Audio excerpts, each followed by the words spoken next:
오늘 본문은 바벨론에서 포로 생활을 하고 있는 이스라엘을 위해 구원의 세일을 행하시는 여호와 하나님에 관한 말씀입니다.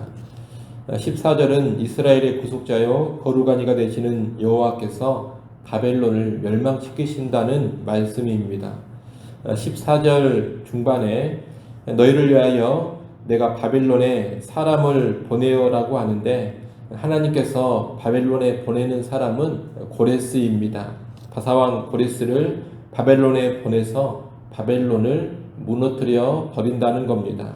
이제 고레스가 바벨론을 치게 되면 바벨론을 세운 민족인 갈대아 사람들은 연락하던 배를 타고 도망치게 될 것입니다. 14절 뒷부분에 연락하던 배란 잔치를 벌이며 즐기던 배라는 뜻입니다. 축제 때가 되면 갈대아 사람들은 유브라데 강에 화려한 배를 띄우고 그 배에서 연회를 즐겼습니다. 그런데 이제 그 배를 타고 도망치게 됩니다. 나라가 망해서 잔치를 즐기던 배가 도피선이 되어버린 겁니다. 하나님은 고레스를 통해 바벨론을 이렇게 멸망시키고 이스라엘을 유배 생활에서 구원해 내십니다. 바벨론 포로 생활에서의 구원은 과거 출애굽의 구원을 압도하는 일이 될 것입니다.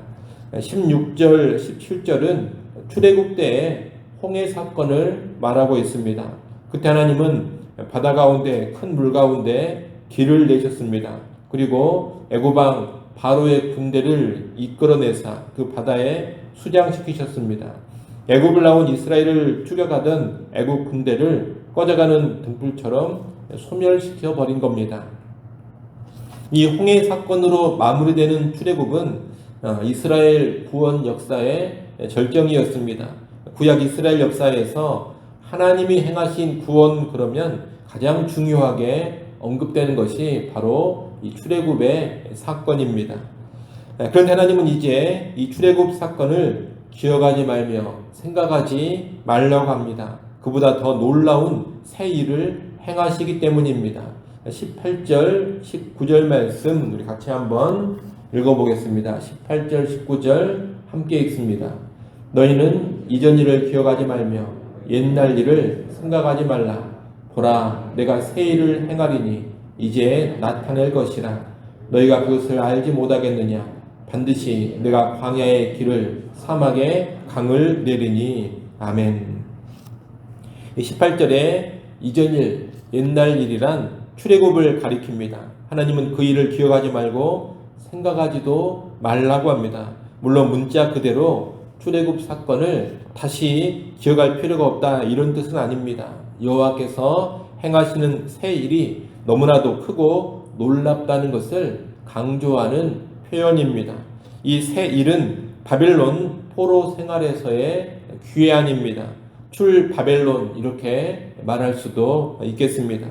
하나님은 이제 광야의 길을 내어 안전하게 지켜주시고 사막의 강을 내어 목마르지 않게 해주십니다. 출애굽 때 바다 가운데 길을 내시며 이스라엘을 구원하셨던 하나님께서 이제 광야의 길을 내시고 사막의 강을 내시며 바벨론에서 포로 생활하던 이스라엘을 구원해 내신다는 겁니다. 이 놀라운 구원의 능력을 보고서 사막의 들짐승들까지도 여호와 하나님을 존경하게 될 겁니다. 이 놀라운 구원의 일을 경험한 이스라엘도 여호와를 찬양하게 될 것입니다. 21절에 보면 이 백성은 내가 나를 위하여 지었나니 나를 찬송하게 하려 함이니라 라고 말씀합니다. 이스라엘은 하나님께서 당신의 영광을 위해 친히 지으신 백성입니다. 이 백성은 이제 바벨론 포로 생활에서의 해방이라는 이 놀랍고도 경이로운 구원을 경험하고 나서 여호와 하나님을 찬송하며 하나님께 영광을 돌리게 되는 겁니다.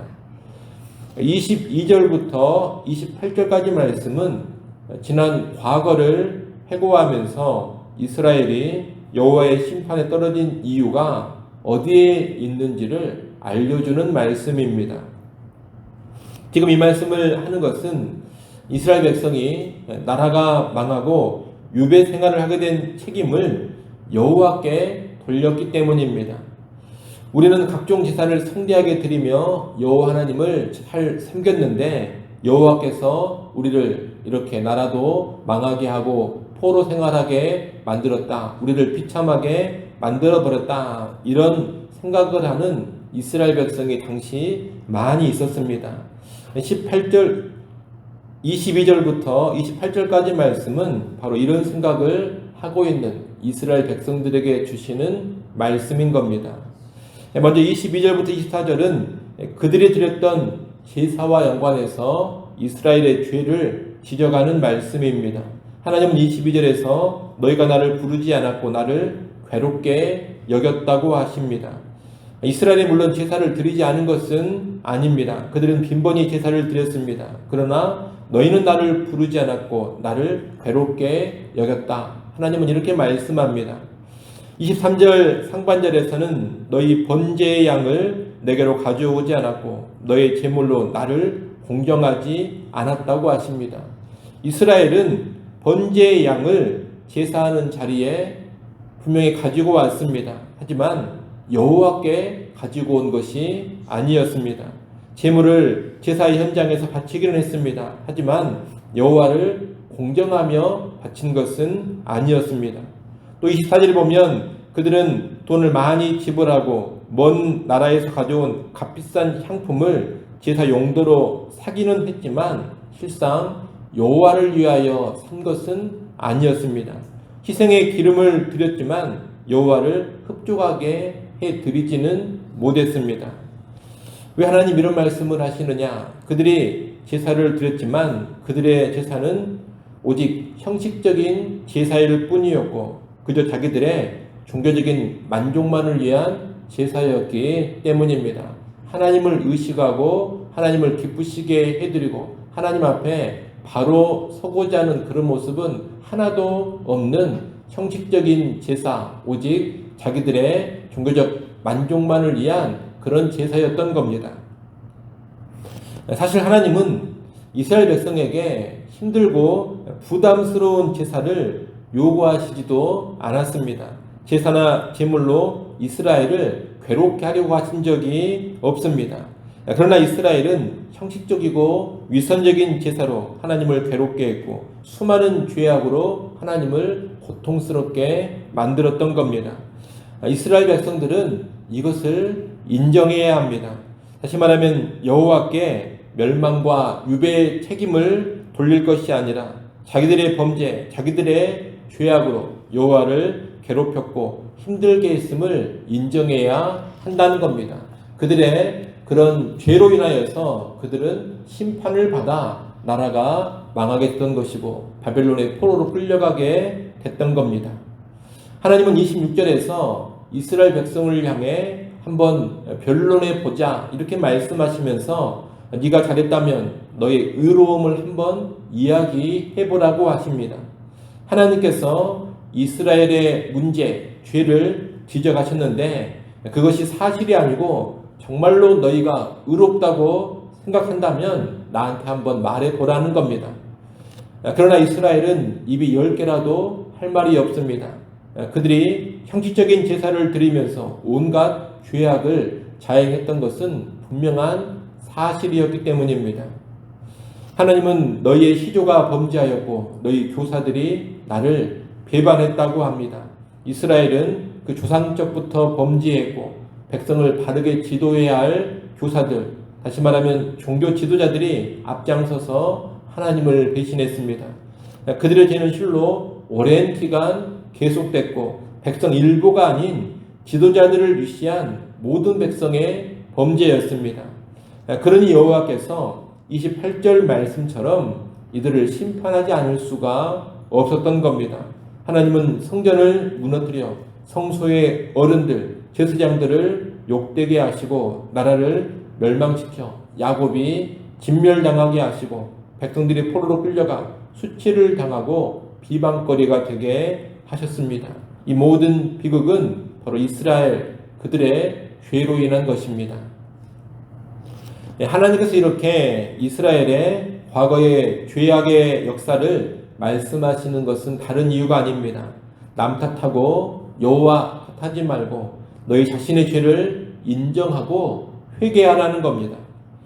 지금 하나님은 포로 생활하던 이스라엘을 구원할 크고 놀라운 일을 이루고자 하십니다. 자기 백성의 죄를 사하시고 구원하시며 새로운 삶을 주고자 하심입니다.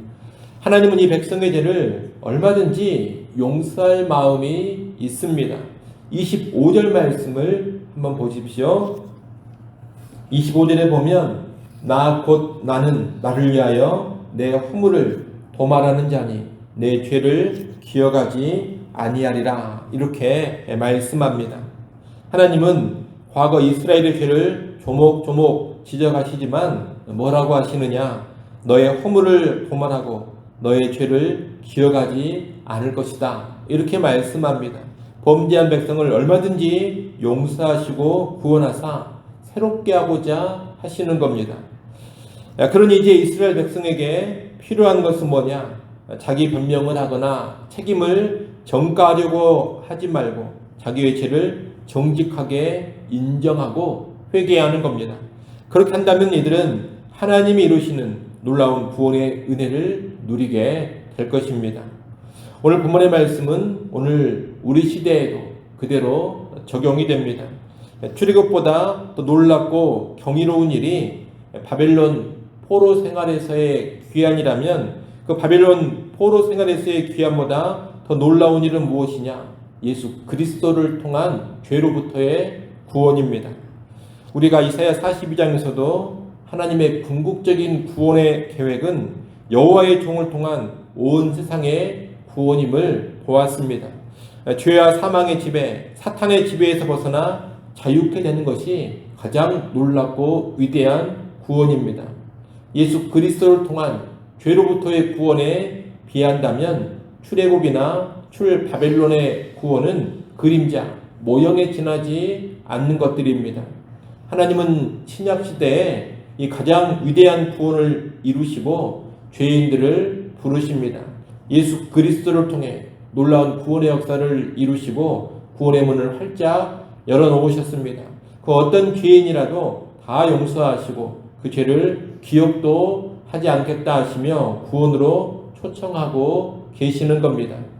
이 하나님의 초청 앞에서 자기 죄를 인정하고 자복하고 회개한다면 놀라운 구원의 은총을 누리게 됩니다. 그러나 자기 죄를 인정하지 않고 여전히 변명이나 하고 있고 남 탓이나 하고 있고 하나님 탓이나 하고 있으면 그 사람은 구원의 은총을 누리지 못하는 겁니다. 그러니 여러분, 하나님이 행하신 구원 앞에서 언제나 자기 죄를 인정하고 회개하는 길로 나가시기 바랍니다. 그래서 구원의 은총을 누리고 여호와를 찬양하고 여호와께 영광 돌리는 복된 인생 될 수 있기를 간절히 축원합니다. 기도하겠습니다. 하나님 아버지, 출애굽보다 또한 출바벨론보다 더 놀랍고 위대한 구원이 예수 그리스도를 통한 죄사함의 구원인 것을 잘 알게 하여 주옵소서. 하나님께서 이 놀라운 구원의 역사를 이루시고 수많은 죄인들을 지금도 구원의 자리로 초청하고 계심을 알게 하여 주옵소서. 이 구원의 초청 앞에 우리의 죄인됨을 인정하고 겸손히 회개하며 응하게 하여 주옵소서. 구원의 초청 앞에서도 끝까지 자기 죄를 인정하지 않고 남 탓하고 하나님 탓이나 하고 있으면 그 구원의 은총을 누리지 못함을 알게 하셔서 언제나 겸손히 내 죄를 회개하며 구원의 초청 앞에 서는 주의 자녀들 되게 하여 주옵소서. 그리하여 구원의 큰 기쁨을 누리게 하시고 구원의 하나님께 찬양하며 영광을 돌리는 귀한 인생, 복된 인생 되게 하여 주옵소서. 하나님의 시간도 우리를 깨워주시고 기도하는 자리로 불러주셔서 감사합니다. 우리의 모든 필요를 하나님 겸손히 아내게 하시고 하나님을 의지하는 새벽 시간 되게 하여 주옵소서. 나의 힘과 나의 능력과 나의 지혜로 인생을 살고자 하는 교만과 어리석음을 다시금 내려놓게 하시고 겸손히 하나님을 의지하는 인생 되게 하여 주옵소서. 예수님의 이름으로 기도드리옵나이다. 아멘.